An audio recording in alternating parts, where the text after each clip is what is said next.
പായ്വഞ്ചിയിൽ അതിസാഹസികമായി ലോകം ചുറ്റിയ വനിതാ നാവികർ ഇന്ന് ഗോവൻ തീരമണയും. മലയാളിയായ ലഫ്റ്റനന്റ് കമാൻഡർ കെ ദിൽനയും തമിഴ്നാട് സ്വദേശി ലഫ്റ്റനന്റ് കമാൻഡർ എ രൂപയുമാണ് അഭിമാന ദൌത്യം പൂർത്തിയാക്കി മടങ്ങിയെത്തുന്നത്. 8 മാസം നീണ്ട ദൌത്യത്തിനിടെ 40,000 കിലോമീറ്ററാണ് ഇരുവരും പിന്നിട്ടത്.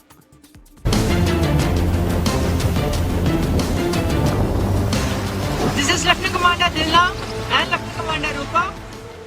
ആർത്തലയ്ക്കുന്ന തിരമാല, മരം കൊച്ചുന്ന തണുപ്പ്, കൊടുങ്കാറ്റ്. പായ്വഞ്ചിയിൽ സമുദ്രത്തോട് യുദ്ധം ജയിച്ചു മടങ്ങുന്ന യോദ്ധാക്കളാണ് ലഫ്റ്റനന്റ് കമാൻഡർ കെ ദിൽനയും എ രൂപയും. വൈകിട്ട് ഗോവൻ തീരത്തവരെ പ്രതിരോധ മന്ത്രിയുടെ നേതൃത്വത്തിൽ സ്വീകരിക്കും. കഴിഞ്ഞ ഗാന്ധി ജയന്തി ദിനത്തിലാണ് INS തരിണി എന്ന ബോട്ടിൽ ഗോവയിൽ നിന്ന് ഇരുവരും യാത്ര പുറപ്പെട്ടത്. 8 മാസം കൊണ്ട് 21,600 നോട്ടിക്കൽ മൈൽ അഥവാ 40,000 കിലോമീറ്റർ ദൂരം, 4 പാദങ്ങളിലായി 4 ഭൂഖണ്ഡങ്ങൾ, നിശ്ചയദാർഢ്യം ആടിയുലയാതെയുള്ള യാത്ര.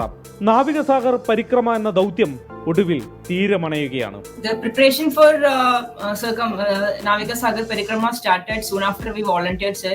In 2021, by December, we started our training. We were put into various schools of training schools of Indian Navy in Kochi. We were taught about the navigation, seamanship, then how to deal with emergencies and the meteorology, how to read the weather. Everything was taught in Kochi during the initial stage. That was the theory classes which we underwent initially. Kozhikode സ്വദേശിനിയാണ് Dilna.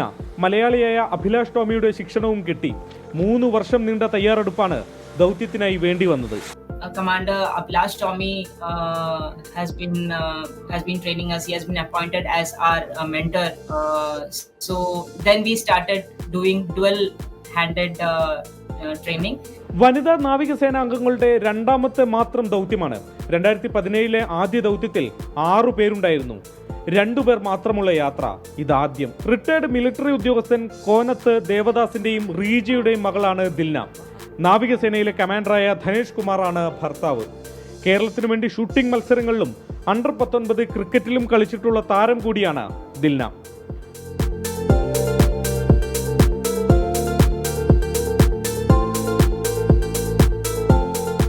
മുംബൈയിൽ നിന്നും ശ്രീനാഥ് ചന്ദ്രൻ, 24.